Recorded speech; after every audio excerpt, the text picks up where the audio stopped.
Hey everyone, welcome back to Fidelis again. We're trying to do a broadcast and apparently it froze, so I'm gonna, hopefully this time it'll work out for longer. I'm not sure how far I got into our story before it froze up on me. So I'll just try to sum up. And basically that is that our diagnosis story involves my husband. He's a Marine Corps veteran, and today we're talking about World Down Syndrome Day because my son Wyatt has Down syndrome. So that's why it's just me here today to talk to you about Wyatt.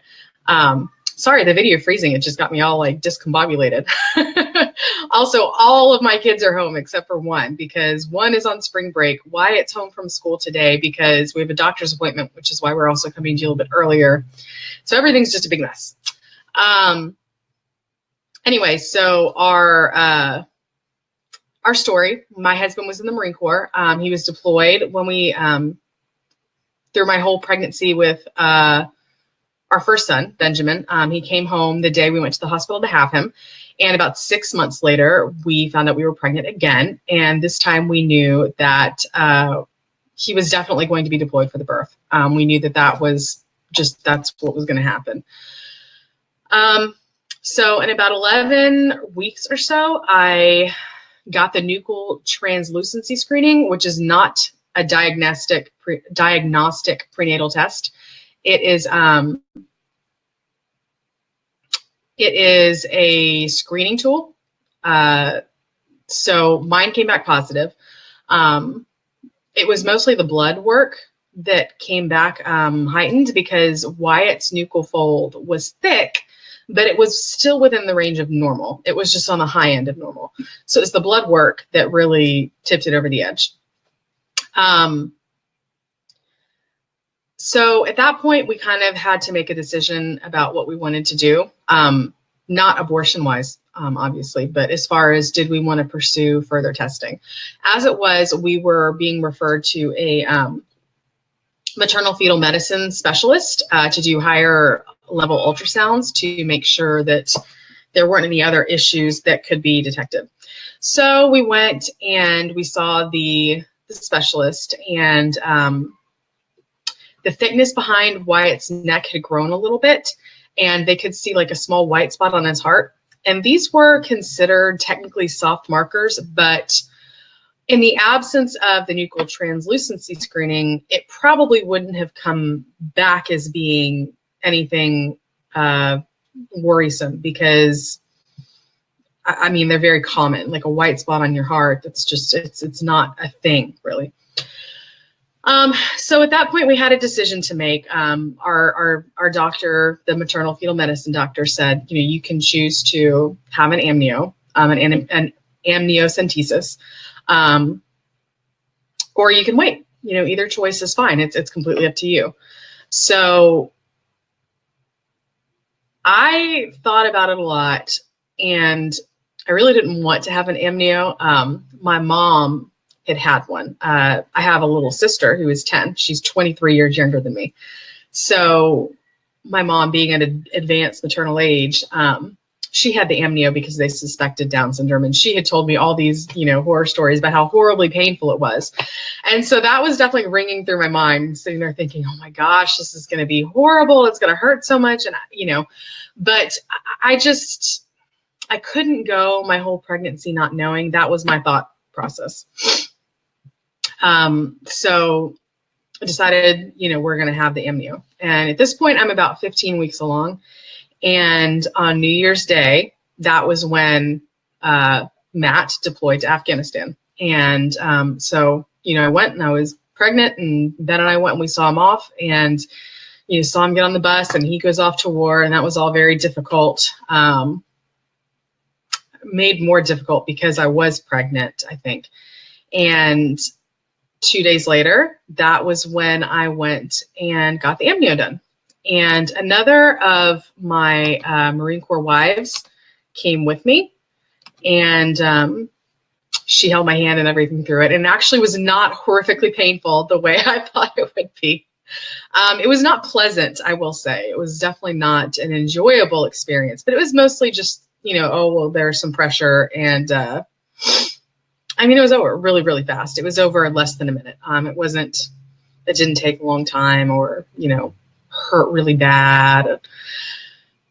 So we were told that the official final results would take about 2 weeks, but that if I wanted to find out quicker, there was some kind of quick test that they could do, and we would know within a few days. And so I said, yes, let's do that, because I just want to know. And it was a few days later. It was a Friday. It was a Friday evening. It was pretty late, because at that point it was so late in the day that I wasn't really expecting it. I think it was like 5 or 6 o'clock. And I got the phone call, and it was a nurse. She said, hi, I'm calling from Dr. Wright's office. Can you please hold for the doctor? And as soon as she said that, I knew that it was positive. I mean, I knew, because if it was, good news, if the test had come back negative, I wouldn't have had to hold for the doctor, So, I waited, and Dr. Wright got on the phone, and he was very, I don't want to say like rude. I mean, it was just very matter of fact. We received the results of the test, and they came back positive, came back as a male, positive for trisomy 21 or Down syndrome. Here come my kids. So we, hey guys. So, okay guys, can you be quiet? Okay, say shh. So I got the results. They said that they were positive, and I didn't really say a lot. I just kind of was like, okay, and he asked if I had any questions. I said no, and just kind of wanted to get off the phone as quickly as I could. So, I did that and hung up as just really, really fast. And then I just cried. I cried and cried and cried and cried and cried. I was so upset. And I didn't even really know why I was upset. But it was devastating. It was absolutely devastating. And I was just, I felt like, hey, stop fighting. Heidi, where were you? So I felt like, like my, no. Stop. I felt like my pregnancy had been taken away from me. That everything that I expected and everything that I knew was just suddenly kind of gone somehow. Clara, come on. I know. That's not a car, though. Shh, be quiet. So I spent pretty much the next 3 days. I spent pretty much the next 3 days crying and upset and just, it's, okay. You guys get out. Go. No. Sorry. So I spent the next few days just really upset, and it was horrible. And I mean, it was just this roller coaster of emotions. And it took a few weeks really to kind of come to a point of acceptance. I did get there. And I think I got there pretty quickly, actually. And I remember what kind of turned the tide for me was I eventually found out that most babies with chromosomal abnormalities end up as either miscarriages or stillbirths. So I found that out, and it kind of changed how I was seeing Wyatt, I guess you could say. Because up until that point, all I knew about Down syndrome were bad things. I didn't know anything about Down syndrome. I had never even known someone with Down syndrome. I never met someone with Down syndrome. And now I'm sitting here, well, I'm going to have to raise a kid with it. So all I had going through my head were stereotypes of, a really sick kid with terrible heart defects and, leukemia, and that, is not going to have any friends and is going to live at home forever, and just lots of very negative things going through my mind. And so once I found out, that most babies with chromosomal abnormalities do not survive the pregnancy, that was kind of the turning point when I stopped thinking of, oh, well, it's this weak little baby that's just going to suffer and, I started to think of him, oh, well, he's like a little fighter, you know, like he survived. And so Matt, on the other hand, he was very okay with, you know, the diagnosis. He had coincidentally was able to call from Afghanistan the night that I got the diagnosis, a couple hours later. And I told him, you know, Wyatt has Down syndrome, and he just was like, okay. He really couldn't, I mean, he wasn't affected at all. He was just like, all right, whatever, you know, no big deal. And I was sitting there crying for, you know, weeks on end. But eventually I was able to, you know, come to accept the diagnosis. And there's Wyatt in the background. So that's kind of our story. We had Wyatt, and Matt was deployed during the pregnancy, or during the delivery. My mom came from Florida to North Carolina where we were stationed, and she watched Ben, and another military wife came and was with me in the operating room, and she held my phone, and Matt was able to Skype in. And luckily Wyatt didn't really have any health problems. He doesn't have a lot of health problems now. He does have developmental delays, but you know, health-wise, he's pretty good. He's got hypothyroidism, which means he takes half a pill, you know, crushed in some applesauce once a day, and that's pretty much it. So we got really lucky. A lot of the things that I had worried about when it came to Down syndrome, I mean, there are definite possibilities, like heart effects. A lot of moms I know with Down syndrome, their kids have had open heart surgery or have had serious heart defects. A few of them have been diagnosed with leukemia. But for the most part, super negative, and it's just not the reality, especially now as medicine has advanced. As medicine has advanced, the lifespan for people with Down syndrome, for example, in the past 40 years has gone from 25 to over 60, which just goes to show, you know, how much better our treatment for people with Down syndrome is. And people with Down syndrome are doing more. They're better integrated into classrooms, and they're going to college, and they're, you know, working. And so it definitely was not the terrible thing that I was thinking it would be. And so that's kind of our story. And, you know, there are a few things that I did want to talk about today involving Down syndrome here with Fidelis, you know, and part of the issue that I think faces us when it comes to Down syndrome in the overall society is just this. Hey guys, we live in a very perfection-based society. We want everything to be perfect. We want perfect children. We want a perfect family. We want a perfect house, you know.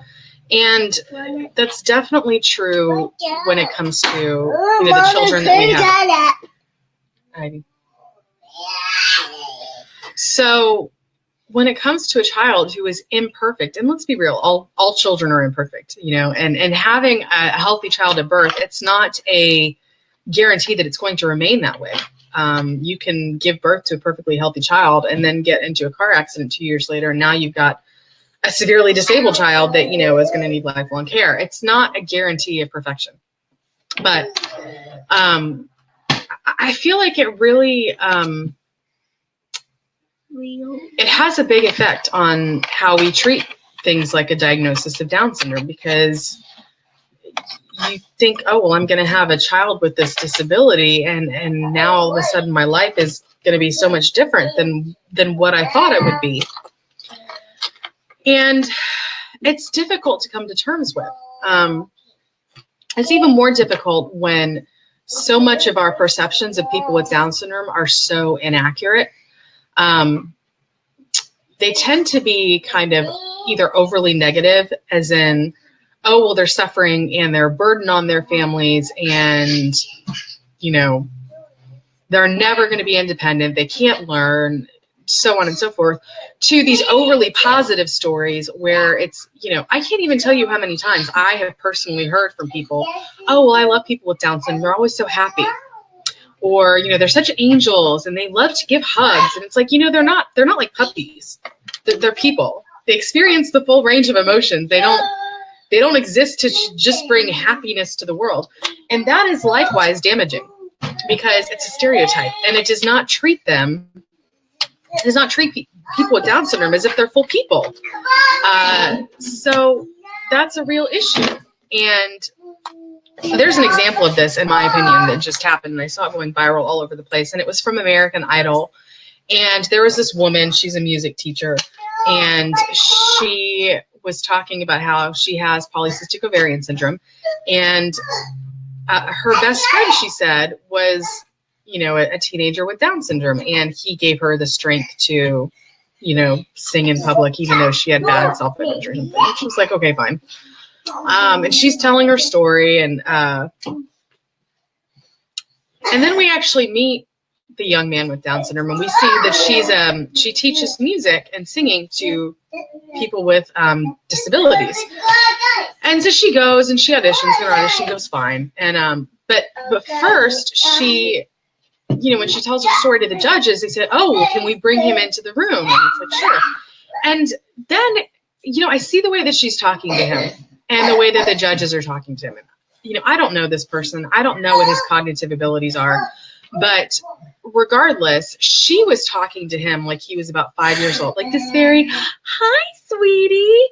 Oh, you want to come in here? The judges want to meet you." You know, like very, it's just, I'm sitting there thinking, this is her best friend and this is how she talks to him? Like, you don't, it's great if she spends time with this person and she genuinely cares for him, but let's be real, you don't talk to your best friend like that.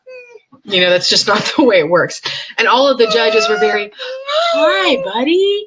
Hey, you want to come sit in my chair behind the desk?" You know, like just, and then they go to walk around so she can perform, and she sits there and says to them, you know, "Oh, well, you can hold his hand and, you know, lead him to the desk if you want," and like telling them what to do. And I'm sitting there going like, this isn't, it's really distasteful to me. And, you know, then she goes and she sings her song, and, you know, afterwards I'm like, "Hey, buddy, did you like your friend singing?" And he says, "Yeah." And then, you know, "Do you want to go sing a song with her?" And so they make him go and stand next to her and sing. And of course he doesn't sing well, but it's supposed to be like this feel good moment. And I'm just sitting here watching, like, I mean, his sole purpose of being there was to prop her up, basically. It was, look at what a good person she is. Look at how amazing she is. She does all this work with Down syndrome and with kids with disabilities. She sits there and, you know, this is her best friend. What a selfless person she must be. Isn't she so amazing for being friends with this, you know, little intellectually disabled boy? And it wasn't about, you know, him or giving him any kind of agency or like he was a real person. It was, I mean, it felt to me like it was exploitative. And we see that a lot in the culture today, in my opinion. You know, it's just all the time. You see it, it's called inspiration porn. You know, the kids, you know, at a high school that go and, you know, vote the girl with Down syndrome as homecoming queen, or, you know, that let the kid with Down syndrome run, you know, both teams, they let him, you know, run for a touchdown during the football game, the water boy, just to make him feel special. On the one hand, I'm sure that these people actually do have, you know, good intentions, but it's exploitative. And ultimately the point is to show, oh, well, look how good the people they are. You know, no one sits there and talks about the actual person with a disability. They sit there and they talk about how amazing all of these other kids are. And, you know, call me cynical, but it just, it rubs me the wrong way. And I really feel like it's inherently kind of harmful, because it's not about the person with disabilities. It's about using that person with Down syndrome or whatever to make these other people look good. And it's kind of exploitative and gross. And there really are not a whole lot of real life positive portrayals of people with, you know, Down syndrome that we see. We had Becky on Glee. She was pretty awesome for the most part. But even then, they went and ruined that eventually. And, that's a big part of why there's so many misconceptions and negative stereotypes, because we can't let people with Down syndrome just be full people. Born This Way on A&E is probably the only programming I can think of that shows people with Down syndrome as being real people. And I think that would help a lot. And I think it helps a lot now as it is that people, like Wyatt, he's over here. People Wyatt's age, kids with Down syndrome today, they're growing up and they're being more included in mainstream education. They're not sent to special schools. They're not put in special classrooms as much. Okay, it's going to have to wait. So my hope is that as people grow up and they are exposed to people with Down syndrome and other disabilities, when they become adults, they will not be afraid of Down syndrome the way that I was and so many other moms. And it's not just me. This is a near universal experience. There are a few women here and there that I've come across that are like, oh no, I wasn't upset at all. I don't really believe them, but that's what they say. And it's just almost everyone, they really, it's a life altering, because most of us who are adults now, we don't know anyone with disabilities. We didn't grow up with people with disabilities. And so, it's like this whole new frontier, and everything that you thought you were expecting about your child, you think that all of that is gone. It's not really, but you think it is because you don't know any better. So my hope is definitely that, as people like my kids and other kids, that are young now, they will grow up and they will, see people with disabilities in their just everyday life, and we'll be friends with them. And hopefully that will be the beginning to the end of, ableism in our society and our culture. So I did ask yesterday if people had some questions about Down syndrome they'd like me to answer, and we did get some feedback. People responded on Twitter and on the Facebook page. I got some messages. So I'm going to go ahead and answer some of those. And actually, my co-host, Lauren, I'm going to give her the first question. She said, I would be interested to know how your family and friends reacted when you first told them your child had Down syndrome, and how can people prepare to have those conversations? So in my case, I let my mom do the announcing because I was just too much of a mess to handle it. As soon as I got off the phone with Dr. Wright, when he told me, Wyatt had Down syndrome, I can't remember if I called my mom first and then my best friend back in Florida, or vice versa, but, oh.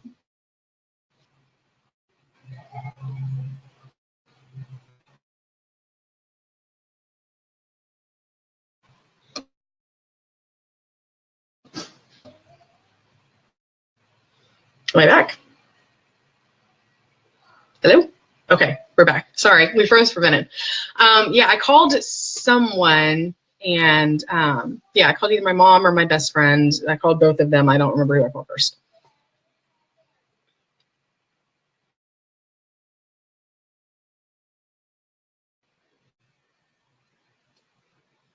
I don't know why this keeps freezing. I'm so sorry.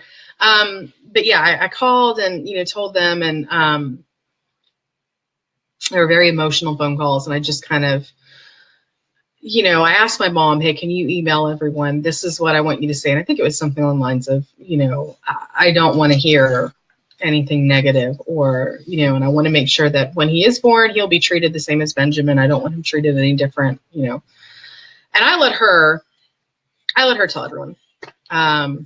So I just wasn't ready to deal with the potential, I wasn't ready to deal with any potential negativity. Now, after that, I know that like my grandfather, for example, my mom's father, that he had told her that he cried for like hours afterwards. But for the most part, I think the rest of my family was pretty okay. I didn't get any horrifically, rude reactions from people who were family and friends. There was another military wife who was pretty terrible. I had already had Wyatt. He was 2 or 3 weeks old, and we were at a reintegration meeting, which is basically the unit's about to come home, and we're going to start getting prepared. So I was getting ready for Matt to come back, and, I was sitting there and I was holding Wyatt, and, she's talking to me about it, and she was saying, well, I think it's just so amazing, what you're doing, that you did that. I could never do it. I mean, I could never raise a child with Down syndrome, and if it were, I think you should have had an abortion. And she literally said that to me. And I'm sitting there holding my child. I'm holding Wyatt. And she says to me, you should have aborted him, basically. And I mean, I was just so shocked. I didn't even know what to say. My jaw just kind of dropped, and I was just kind of standing there speechless. And thankfully, my friend Renee was right there. And she just kind of jumped in and goes, well, that's why God gave him to her and not to you. And then grabbed my arm and pulled me away. She kind of saved the day. But that was the one really negative reaction. As far as how people can respond to these kind of conversations, the number one thing to not say ever is, I'm sorry. People say that all the time now. And even now, if I'll sit there and say, oh, I have 5 kids and, one of them has Down syndrome. Oh, I'm sorry. Well, don't say that. You don't need to apologize for my child's existence. And, especially if you've got a new mom and let's say she had a birth diagnosis, she's feeling all those feelings that I did when I got my diagnosis, but she's doing it while also having to take care of her newborn child. So the last thing she needs is someone sitting there saying, oh, I'm sorry that your child exists. Because Down syndrome is literally part of this person's DNA. It's literally in their DNA. So you can't separate Down syndrome from who they are. So don't say you're sorry, literally ever. Another thing that I found kind of irritating when it comes to, telling people, oh, I have a child with Down syndrome, is they're like, oh, my uncle's cousin's nephew's friend had Down syndrome. And I'm like, well, I don't really care. If it's like a close family member, like you actually grew up with someone that had Down syndrome, like a sibling or an uncle or something, then, hey, great. But if you just knew someone like random in passing that had Down syndrome, I really don't care, So as far as what to say, congratulations. If it's a new baby, every mom deserves to feel like her baby is a blessing. So if you have a new mom that, that their child has Down syndrome, say, oh, congratulations. What's his name? Who does he look like? Treat them like any other baby. You don't have to act any differently. And the other thing is that I would say, if you have questions, don't be afraid to ask them. It's much better to ask. I would much rather people ask me about, well, I've heard this, or is this true? Because I would much rather talk to you about it than, have some kind of awkward silences or, whatever. So just if you have questions, ask them. You ask them politely, but, ask. So that was a question from Lauren. Now let me go and try to pull up some other questions here for you all on my phone. I want to say we got one about prenatal testing, so I'm going to try to find that.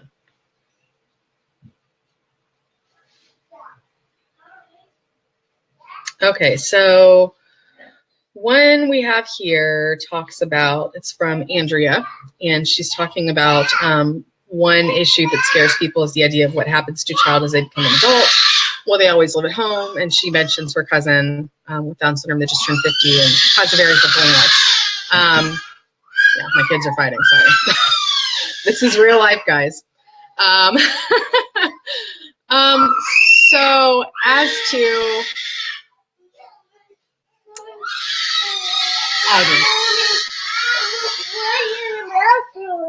Okay, go in the other room.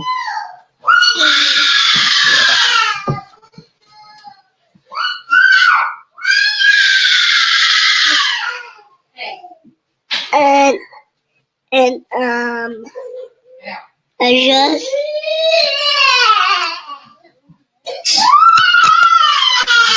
All right, Ivy.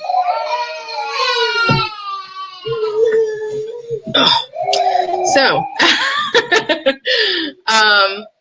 So having an older, okay, having, to face the idea of, when your child gets older, how does that feel? I'm going to be honest, that's something that I do worry about, because I don't know what it will be like with Wyatt. Everyone wants their child to be the rock star that, is going to, be the next Karen Gaffney or, whoever, or Tim, that owns the restaurant. Everyone thinks that their child is going to be that, but the reality is your child might be the one that is not, that does need extended care, or that will never live independently. That's just, that is something that is a possibility. But the thing is, what I've come to realize is, why is that bad? That's, Wyatt's almost 6 now. He's going to be 6 in June. So I've had a lot of time to think about it. Not that I'm, definitely 100% concerned. I still have fears about his future, but what does it matter if, he lives with us the rest of our lives? If that's the worst thing I have going on, in my life, I would say that I'm doing pretty good. And all that screaming you heard back there, just so that you can understand the, how fake the Down syndrome people are always happy. That was, Wyatt, picking on his little sister, Kara. So Down syndrome, does not turn someone into an angel. They are still full people, and they are still, brothers and sisters that pick on their siblings. Anyways, my biggest fear as far as growing up is,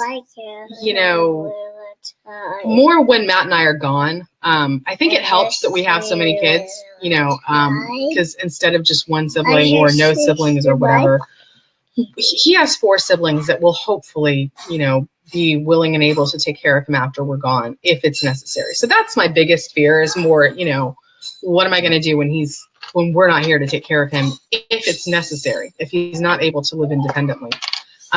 So that's kind of my, real honest concern. April had asked, what are your fears, your struggles, your joys? I just said the fear, we're kind of past the leukemia stage.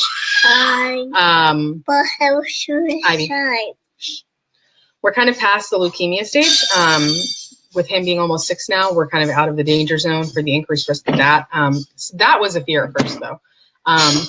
For the first few years of his life, he would get petechiae or something, and I would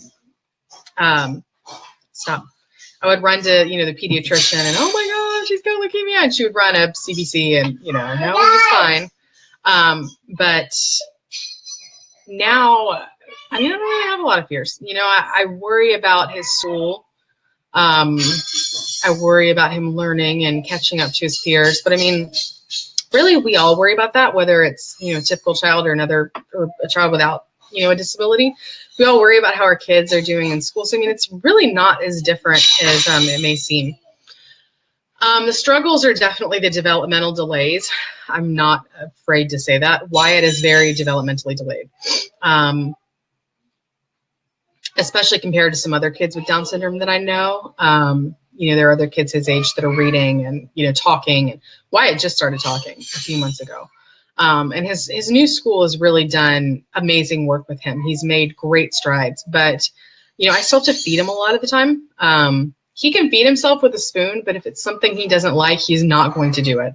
And he has to eat soft foods. He's come a long way again. His school, his teachers have made great progress with him this year. So now he's eating more grown-up food, which is good. But those kind of things with the developmental delays, he's especially far behind in OT. So like writing, he can't write on his own yet. Those are the struggles. Those are the difficult things. But, he gets his therapy at school. So it's difficult, but it's also just kind of, well, he's my child, and this is just the reality of raising him. And, you know, it's hard, but it's not like it's impossible either, if that makes sense. So I hope that makes sense. I have a couple of questions about prenatal screening, and since there's a lot of questions about that, I'm going to save that for the end.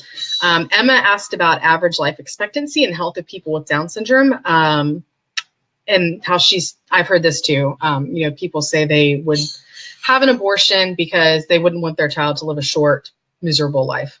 I hear that a lot too. There's this whole thing about, you know, suffering from Down syndrome, even adults, you know, like you'll see that even in the feel-good stories. They'll sit there and say, oh, so-and-so who suffers from Down syndrome. And it's like, well, people with Down syndrome aren't suffering. That's not really how it works. But I mean, the life expectancy for people with Down syndrome right now is roughly 60s, the 60s-ish. So it's still a little bit shorter than the general population, but not by much. Overall health, that really varies person to person. And that's something that I wish a lot of people would understand.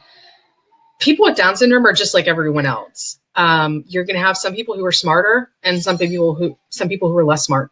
You're going to have some people who are, you know, more athletic and some people who are less. You're going to have some people with some health problems and some with others. There are increased risks for various things, but with medical advancements, you know, even the heart defects and everything, there's a much greater chance of not only survival, but, you know, going on to lead a normal life. So it's just one of those things. That's another thing where there's just a lot of misinformation out there.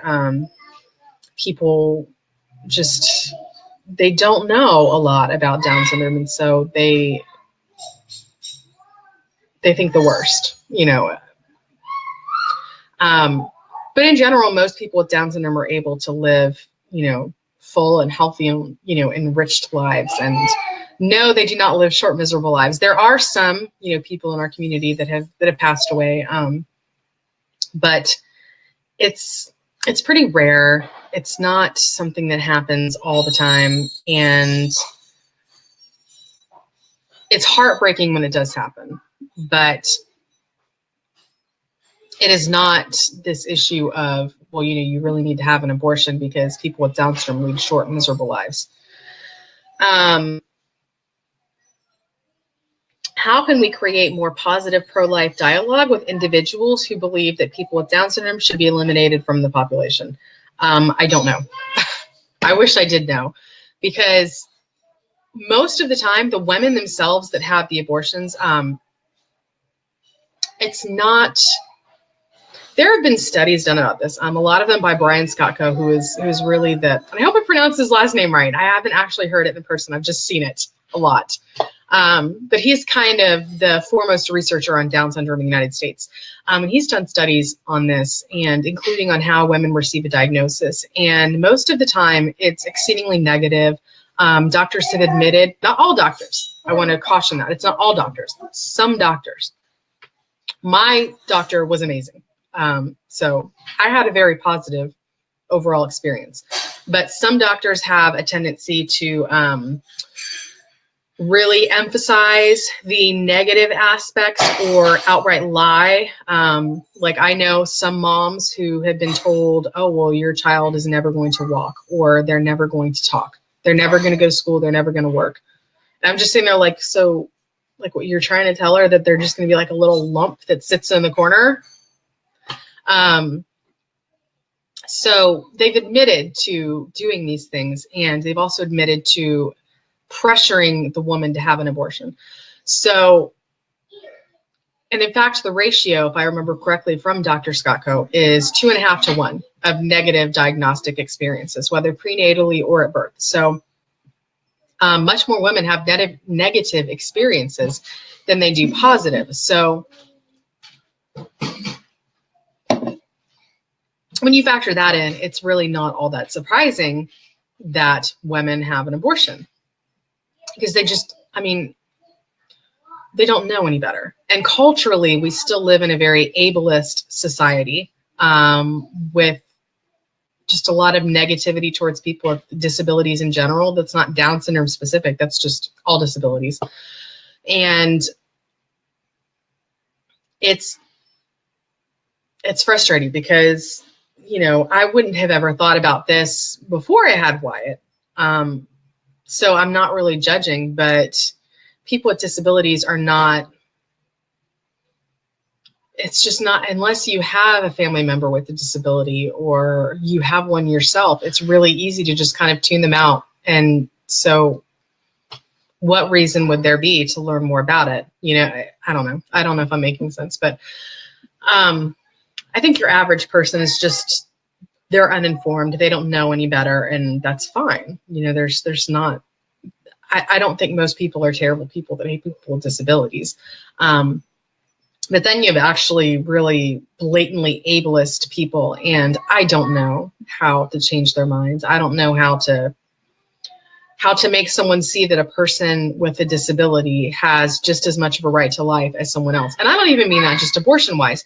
You see so much now in Europe, for example, people with disabilities are eligible for euthanasia and assisted suicide. And they're often pressured to do so. And then you have, books and movies like Me Before You, which is euthanasia porn, which is you have this man who is filthy rich in the book, and he's got this beautiful young woman who loves him and wants to spend her life with him, and he kills himself. And why? Because he's disabled, and it's deemed as this romantic, wonderful story. And his whole purpose is to, teach her how to live life fully. And it's like, what? Because he couldn't have done that himself? Guess what? People with disabilities lead full lives too. So there's just people that see disability as a fate worse than death. And I honestly, I have no idea how you change that. I wish I did. But I think for adults, it's hard to change their minds. The best we can do is to try to make it to where future generations will come up and rise and, know better through things like being exposed to people with disabilities. So then it's not something scary for them. That's my thought. So I wish I had a better answer for that one, but I don't know how to make people not ableist. I wish I did. The religious order for women with Down syndrome, that is real. I don't recall their name off the top of my head, but it's in France, if I recall correctly. To my knowledge, there's not one for men, which is super disappointing. I wish there was, because I have a son. But, and I say that I'm disappointed in that, not because I want to force anyone into religious life, but one of the things that I had to come to grips with, and I don't think I even really knew it like right away at first, was trying to think of how old Wyatt was when I actually realized this, because your hope is that, hey, maybe your child with Down syndrome will go on to be independent and they will find someone and get married, and that's definitely a possibility. But somewhere along the line, I realized that men with Down syndrome are infertile. So Wyatt will never have children. It doesn't matter how cognitively advanced he may be, he will never have children. And I remember that being kind of a gut punch when I first found it out. And I didn't expect him to, but it was just kind of like one of those things where I sat there and thought, well,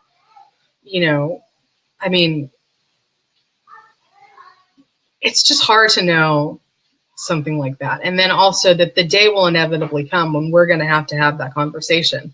I don't know when it's going to be, and I don't know how I'm going to have to break that to him or how it will come about.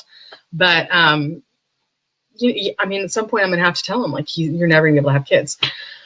So essentially it'd be nice if there would be, a family may not be in the cards for you, but hey, there's this religious order you can join. Maybe by the time Wyatt's an adult, there will be one for men, but there's only one for women at the moment that I know of. Maybe there's one for men that I just don't know about. And so last, I'm going to end up talking about prenatal testing. Prenatal testing, in my opinion, gets a really, really bad rap.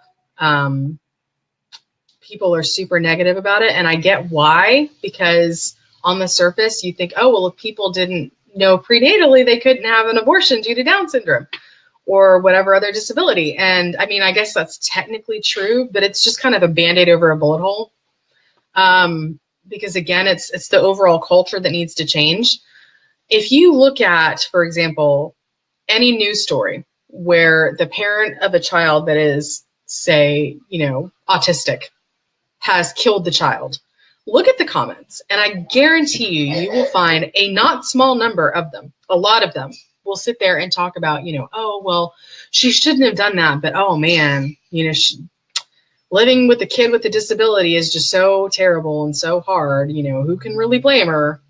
Like that's kind of the attitude that, and people tend to think, when a parent does something like that, it's just, well, it's having a kid with a disability is just so terrible, and that's not to justify anything, but just the point is more, again, the overall culture is very negative towards people with disabilities. So you could take away prenatal testing, but that attitude is still going to be there, and that's what needs to change. As far as the testing itself, I am a big proponent of it. I am very, very, very, very, very happy that I found out when I did. And there's multiple reasons why. The first one is obviously the emotional part of it, which I know a lot of people, they kind of, like, oh, it's not a big deal, like that doesn't really matter, but it does. Because again, I have known one person, one mom. I know a lot of other rockin' moms, I know a lot of parents of children with Down syndrome. I know one person who says that they did not grieve their diagnosis at all. And I don't even know if I really believe her. It's just, there's no way. That's just what happens. I can't explain it if you haven't been through it. But I mean, I'm sure that, anyone watching, you can imagine, because you find out that the child that you expected is not what you expected. And, especially if you're not very knowledgeable about Down syndrome, it's scary. So, and like I said, I literally cried for weeks, days straight, 3 days. I cried nonstop, 3 whole days, and then on and off for the next few weeks. So, and that was while I was pregnant. I already felt guilty enough. On top of all of the crying and the, fear and the grieving, I felt guilty as all hell, because I'm sitting there thinking, what kind of mother feels this way about her child? I thought that over and over again, like, what kind of mother am I? Because I'm sitting there upset about my child that's alive right now. And so I already felt that way when I was pregnant. I cannot even imagine how I would have felt holding my child, feeling that way, having to take care of him and also grieving at the same time. It would have been a million times more difficult. And that's just the reality. But the big reason that I really advocate for prenatal testing is because there's a lot of medical benefits to knowing. And that kind of gets lost in the shuffle. People will sit there and say, often in a condescending manner, I have noticed, well, I would never have prenatal testing because it wouldn't make a difference. I would never have an abortion. And really, that's the only reason why. And I mean, one, I have to fight the urge, not to smack those people in the face, because it's pretty much the rudest thing you can say. And it's utterly false. The only reason to get prenatal testing is not to have an abortion. And there are actual medical benefits. Those include, with children with Down syndrome, I'm going to basically explain what my maternal fetal medicine doctor explained to me, because I guess he does a lot of research with Down syndrome. But basically, as I'm sure some of you know, your placenta is made up of the cells of your baby, right? So the placenta of a child with Down syndrome has the extra chromosome as well. And this means it is less stable than your typical placenta. And this is how your baby is kept alive. This is how your baby gets oxygen and nutrients. So if the placenta begins to fail early, I mean, your baby dies. Down syndrome or not, that's what happens. So babies with Down syndrome, their placentas tend to fail early. They tend to degrade early. So knowing in advance, my doctor was able to pay very close attention to that and especially once I got in the third trimester, I had twice weekly non-stress tests. I had weekly ultrasounds and biophysical profiles to make sure that the placenta looked good. And we were ready. If there was even a hint of that placenta starting to break down, Wyatt was going to come out, even if he was premature, because, hey, premature babies, most of the time they survive, now, especially once, you're in the third trimester. So we were ready to, do what needed to be done if it looked like the placenta began to fail. Because according to Dr. Wright, basically what happens, not infrequently, is that women have stillbirths. They have no clue that they're having a baby with Down syndrome. They have a stillbirth, and then, oh, look, the baby also has Down syndrome. And so you have this devastating circumstance where you've just lost a baby. And the question becomes, if you'd have known beforehand, could the stillbirth have been prevented? Because then they would have known, okay, well, we need to make sure we're monitoring this baby extra closely. The other benefits, medically speaking, as we did talk about, people with Down syndrome are at increased risk for various health issues, the largest and most well-known one being heart defects. So, with Wyatt as an example, we got fetal echocardiograms, we were checked very, very closely, and all of his other organs as well, making sure that everything was developing properly, and things that I probably still don't even know to look for. But I mean, just basically, if there were any problems, we would have had as much warning as we possibly could. And that way, when Wyatt was born, we would have been able to, handle it right away. Or if necessary, there's even intrauterine surgery in some cases now. So, I mean, basically knowing about it can make a big difference. And with Wyatt, we didn't have anything that appeared to be problematic. But all the same, we were still able to be prepared. When I went in to have my C-section, I had the whole NICU team in there. They were prepared to do whatever needed to be done. And we had a plan for, if when he comes out, he looks like he's good, but if he comes out and he's not breathing, this is what we're going to do.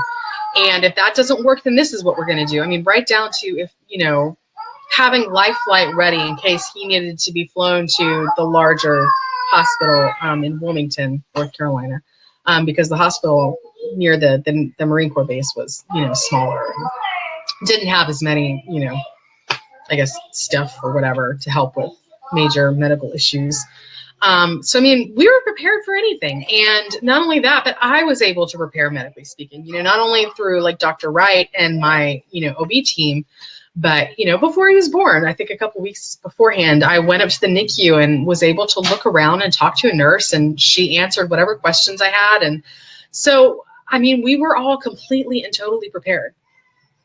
I can't even say how much of a difference that makes, as opposed to, I mean, again, like, let's say you have a baby that's born, and I mean, they can look at the baby and they're trained to see markers for Down syndrome, which, could be things like the palmar crease, or, the eyes are the big ones, small ears, the smaller head, so on and so forth, the sandal gap in the toes. They're trained to look for those things. And they may suspect it, pretty quickly. But the thing is, until those tests are confirmed, you don't know for sure. And it's still going to catch everyone by surprise. Like you have a baby with Down syndrome, and, the pediatrician may be sitting there thinking, oh, well, I suspect this. We're going to run some tests to confirm. But then in the meantime, the baby, stops breathing. So, I mean, medically speaking, there are a lot of benefits to knowing beforehand, and it frustrates me quite a lot that people just ignore that, and that they sit there and say, oh, well, it's just to have an abortion. No, it's not just to have an abortion, and that's a really insulting, offensive thing to say. The problem with prenatal testing is not the testing. It's our overall attitude and the overall culture that, we have towards abortion. So that's what needs to change. The testing is fine. The testing is great. We have to stop seeing disability as something that is worse than death, and make sure that women are getting accurate information. That's really, really important. And that's the most important thing. I mean, changing the way our culture views disabilities, making sure people are educated and aware. And if people were not so ignorant about disabilities, then, I mean, what would there be to be afraid of? You know, there are people who are, you know, quadriplegics that sit there and talk about, hey, I'm not suffering. I have a good life. I love my life. I enjoy my life. Why do you think someone like me is better off dead? So this attitude that people with disabilities are better off dead, that's what needs to change. Because so often these parents delude themselves when they have an abortion. Oh, well, I'm doing the best thing for them. Really, according to who? And why do we get to decide who is suffering and who is not? You know, who decides what suffering is? You're making that choice for someone else. That's not okay. So that's the thing that needs to change. That's the issue that needs to, you know, that's what it is right there. So I think those are all of our questions. So we are going to go ahead and head off here. It's been a little bit crazy. So I'm sorry, everyone. We had my kids like running around, and we have to, I think I said this, but we have a doctor's appointment for Wyatt at 10:30. So I had to do a little bit early. Otherwise, I would normally be doing this during nap time. And but I hope you all enjoyed it. I hope it was informative. And if you have any other questions or feedback, please feel free to leave it in the comments and I will respond. And in the meantime, make sure you follow us on Twitter at Fidelis Women. And for Lauren and Cassy, I'm going to go ahead and sign off. You guys have a great day and happy World Down Syndrome Day.